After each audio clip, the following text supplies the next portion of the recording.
Maraming nagsasabi na eto na daw yung pinakasulit na 5,000 pesos na smartphone ngayong 2026. This is a Nubia V80 Max. Wow. Maximum na ba talaga to? Yung pinaka-the best talaga? Well, unang-una sa lahat, napakamahal na ng RAM at ROM ngayon. Pero this one right here still has an 8GB RAM plus 128GB of storage. Tapos, napakatibay daw din ito. Meron na siyang drop resistance. Also, it has a huge battery na 6,000 mAh with bypass charging. Wow! Meron palang ganun. 5,000 tapos napakalupit na ng mga features. Now, I guess marami sa inyo ang mapapatanong na lang kung eto na nga ba yun? Or yung Tecno or yung Infinix na bago? Well, sasagutin natin lahat ng yan. Dahil nga syempre, in this video, magkakaroon ng quick unboxing and full review and sasabihin ko sa inyo lahat ng dapat nyo malaman, including the bad ones, kung meron man. Di tayo bias. But yes, simulan natin in 3, 2, 1. Let's go!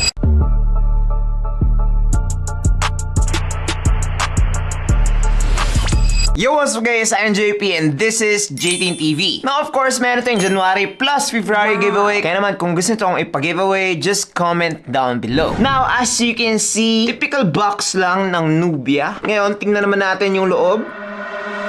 Ang hirap. Ang unang makikita natin dito guys is yung mismong smartphone, balot na balot. And sa harapan nakalagay yung kanyang mga main specs. Here is the phone. Just look at that, 'di ba? Maganda siya. 3 cameras at the back, interesting color. Ngayon, ano pa bang meron? Dito sa ibaba, nakalagay yung ating free na clear jelly case. Mga paperworks, USB-A to Type-C na cable, and yung kanyang 22.5 watts na charging brick. 22.5 watts siya pero napakalit lang. And lastly, andito yung kanyang SIM ejector pin. So far, complete naman siya. Meron na siyang case dito which is ganito yung magiging itsura niya. Wow. Okay lang, di ganun kalupit pero at least protected na. Now, just look at that. Eto na nga guys, si Nubia V80 Max, also known as ZTE Blade V80 Max. Napakahaba nun. So, Nubia na lang. Napakadaming color na available nito guys. Merong gold, merong purple, and also silver. This one is the color black. Color black siya pero at the same time parang gray, and magdedepende yon kapag merong ilaw, 'di ba? Kita nyo naman. At the back, meron tayong 50MP camera. Katabi nito yung kanyang mga auxiliary lens. Pero I think for me, hindi naman talaga yon totoo. Parang marketing lang talaga yon. Dinagdagan lang nila para syempre mas cool kapag tatlo yung camera sa likod. Katabi nito yung kanyang flash. And dito naman sa may baba nakalagay yung kanyang logo. So far, aesthetic-wise, nagmumuka po siyang Samsung Galaxy S series, yung kanilang flagship. So sa mga social climber dyan na gustong magmukhang mayaman, well definitely perfect din to. Kung merong mga mukhang iPhone, eto naman mukhang Samsung.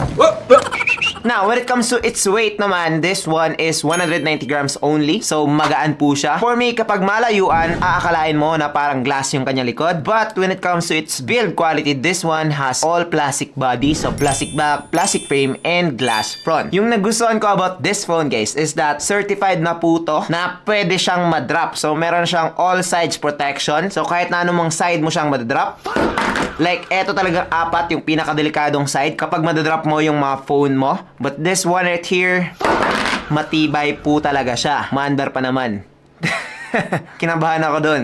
But yes, this one is certified to be drop resistant up to 1.8 meters. Di ko alam kung paano nila minimeasure yun. But yes, matibay siya, hindi siya nagka-crack, and wala siyang mga gasgas kahit na ilang beses na natin siyang dinrop dito. Now, when it comes to the buttons and ports naman, dito sa may baba nakalagay yung kanyang 3.5mm port, microphone, Type-C port, and speaker grills. Dito naman sa right side nakalagay yung kanyang volume rockers and yung kanyang power button / fingerprint scanner. Dito naman sa left side nakalagay yung kanyang SIM card tray which is nagsusupport ng 2 SIM card plus 1 SD card. So, expandable pa rin po siya. Dito naman sa top nakalagay yung kanyang secondary microphone. So, overall, the mic of this phone is okay. Pero pagdating sa kanyang speaker, single pairing speaker lang po siya, so don't expect na merong lalabas na tunog dito sa may itaas na part. Now, another thing na nagustuhan ko about this phone is nagsusupport na to ng IP64. That is why kapag naulanan kayo or mga rider kayo, gumagamit kayo sa labas habang umuulan or habang naglalaba tapos natalsikan ng tubig, okay pa rin etong phone na to. As long as hindi mo lang siya ilulubog, you will be good to go with this phone. So overall, when it comes to its build quality guys, I think na okay na to, especially for for its price. Siguro kapag nilagyan nila to ng secondary speaker or dual speaker na itong phone na to, I think na napakadami talagang magsaswitch to this phone. Dahil nga, pagdating dito guys, maganda siya. Tapos, matibay pa. When it comes to the build quality, sasabihin ko na lang na around 8.5 out of 10 etong si Nubia V80 Max. Now, let's talk about the display of this phone. So, kung meron mang medyo hindi ko trip dito sa phone na to, it's probably this one. Pagdating sa kanyang specs, eto guys ay merong 6.9 inch, napakalaki, with 720p HD+ resolution, 120Hz refresh rate, and up to 718 nits pagdating sa kanyang brightness. Now, kung makikita nyo naman dito guys, okay naman siya, diba? Pero kapag nakaganito, medyo hindi na siya masyadong okay. Dahil nga, dito sa itaas guys, teardrop display pa rin siya. Hindi pa rin siya punch hole. Tapos, pagdating sa kanyang mga sides, medyo malaki rin yung kanyang mga bezels. Especially at the bottom part. Medyo makapal talaga siya. Tapos, medyo malaki pa siya. Kaya naman yung 720p, medyo hindi masyadong high quality tingnan. Now, the good thing about this one is that even though napakamura niya, meron na po siyang scratch-resistant glass. Now, hindi naman possible na magiging drop-resistant siya tapos mahina yung kanyang glass. So, matibay talaga yung glass na itong phone na to. Now, so far, when it comes to scrolling or pagtitest dito sa kanyang bilis, medyo smooth naman po siya with its 120Hz. Mabilis yung kanyang reaction time. So, kapag nag-scroll kayo, hindi po siya parang babagal or made-delay. And yes, smooth na smooth talaga siya when it comes to my testing. Ngayon, kapag mahilig naman kayo ng manood ng mga movies and videos, kapag nanggaling kayo sa isang punch hole display, medyo maninibago kayo dito ng konti dahil nga, again, hindi ko masyadong trip yung teardrop notch. Tapos, pagdating sa bezels naman, makapal talaga siya. So kung okay lang naman sa inyo yon, well, I think mag-e-enjoy pa rin naman kayo dito dahil nga bright siya. Now, it's not as bright na mararecommend ko na siya para manood ng movies or mag-play ng games sa labas. But it's bright enough that makikita nyo ninyo yung mga importanteng details habang naglalakad kayo sa labas. But yes, yun na naman pagdating sa kanyang display. Kung i-grade ko to guys, mga 6 out of 10 lang dahil nga again, hindi siya punch hole. Tapos klarong-klaro pa na napakalaki ng kanyang bezels. And sasabihin ko na lang din na yung marketing nila pagdating sa kanilang mga pictures online,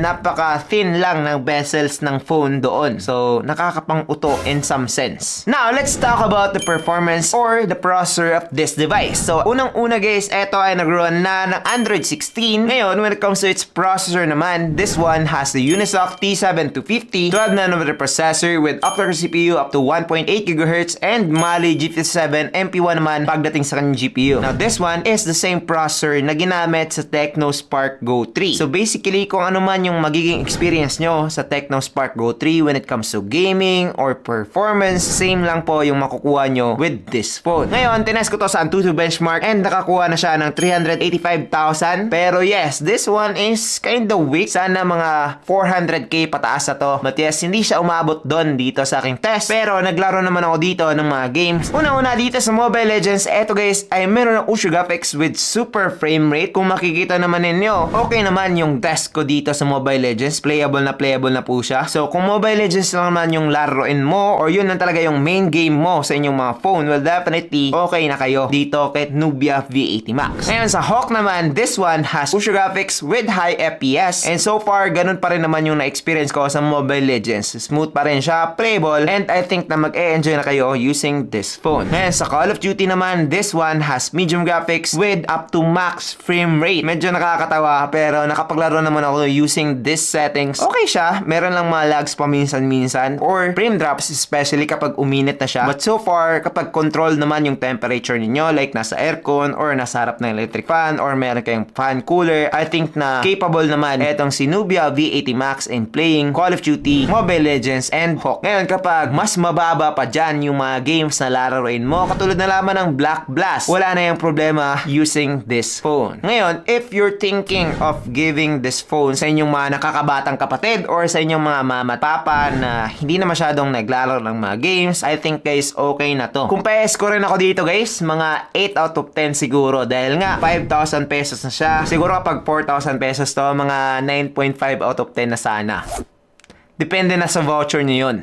Now, let's talk about one of the main highlights about this phone, which is yung kanyang 6,000 mAh of battery. So, pagdating dito guys, umaabot na ako ng up to 2 days kapag naka-wifi lang or chill lang sa paggamit. Pero kapag heavy user ka, 1 day ka lang using this phone. Ngayon, sa charging naman, medyo mabagal guys. Umabot ako dito ng 2 hours plus from 0 to 100% dahil nga 22.5 watts lang naman. Yung maganda dito is that hindi mo na kailangan pang maghintay na matapos yung charging mo kapag gusto mo nang maglaro. Dahil nga, meron na siyang bypass charging. Yes, you can play the games that you want or gamitin mo lang yung phone mo and doon na siya kukuha directly ng power sa inyong mga saksakan. Malupit, 5,000 pesos? With bypass charging na. Kapag meron ka namang another phone just like this one, tapos na low bat to, pwede mo na tong gamitin as a power bank. So meron na siyang 10 watts reverse wired charging. Medyo mabagal lang dahil nga 10 watts, but at least meron. Battery wise and features wise, 8 out of 10 ako dito guys. Now, let's talk about the cameras of this phone. Unang-una, eto guys, ay merong 50MP main camera and mga auxiliary lens dito sa kanya likod. Pagdating naman dito sa kanya selfie, this one has 16MP selfie camera. Kung makikita nyo naman dito sa aking mga pictures na nakuha using this phone, okay lang naman siya. But kapag merong magsasabi sa inyo na this is one of the best phone that you can get pagdating sa camera, they are liars. Dahil nga, I've seen many phones na mas maganda pa yung result compared to this one. And meron din siyang kakaibang issue dito guys. Dahil nga, kapag gumamit ka ng kanyang AI camera, pagka-open mo pa lang sa camera, picture ka agad ganun. Medyo makakakuha ka ng beautified image dito sa kanyang back camera. Doon mo pa lang makukuha yung kanyang medyo natural na version kapag portrait mode yung ginamit mo. Meron din siyang 50MP mode dito, which is yun yung maximum na pwede nyong gawin. So kung gusto nyong mag-take ng pictures tapos i-crop nyo after nyong kumuha ng picture, in that way, higher resolution means na pwede nyo siyang i-zoom ng konti tapos magiging good pa rin yung result niya. Also, meron ka pa iba't ibang pwedeng gawin dito like pro mode, panorama, dual capture, and mono color. And kapag selfie naman yung pag-uusapan, okay lang din po siya. Hindi siya ganun ka-sharp, hindi rin siya ganun kaganda. The color production is not that accurate pero more accurate than the ones na nasa pangit na level talaga. With this one kasi compared sa other phones na napakaganda ng camera, medyo disadvantage ka lang ng konti. Ngayon sa video naman, this phone can take 1080p at 30fps both main camera and selfie camera and ngayon try natin. So this is the video quality of the Nubia V80 Max dito sa kanyang back camera. Ano sa tingin nyo? Okay ba?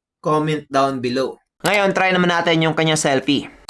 Eto naman guys, yung selfie video, medyo brown ako dito.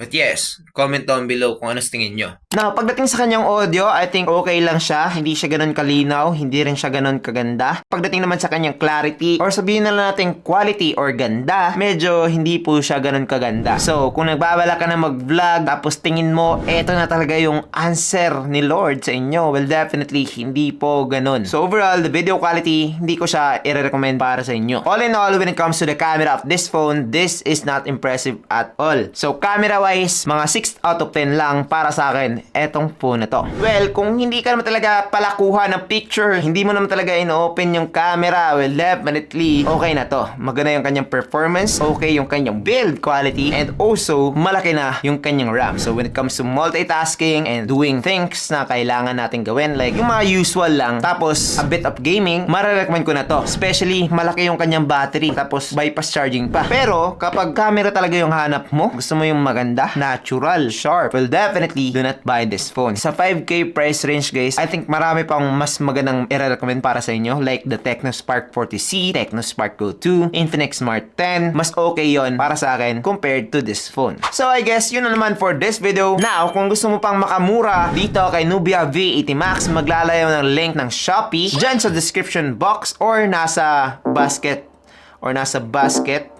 Hindi ko alam kung saan side. But yes, makaka-discount pa kayo dyan. Baka 4K plus nyo na lang tong mabibili. And sulit na siya kapag ganun. Yun na naman, I'm JP and this is JTN TV. Don't forget na napakarami nating giveaways this month. That's it, I'm JP and this is JTN TV. Thank you for watching and God bless. Bye-bye.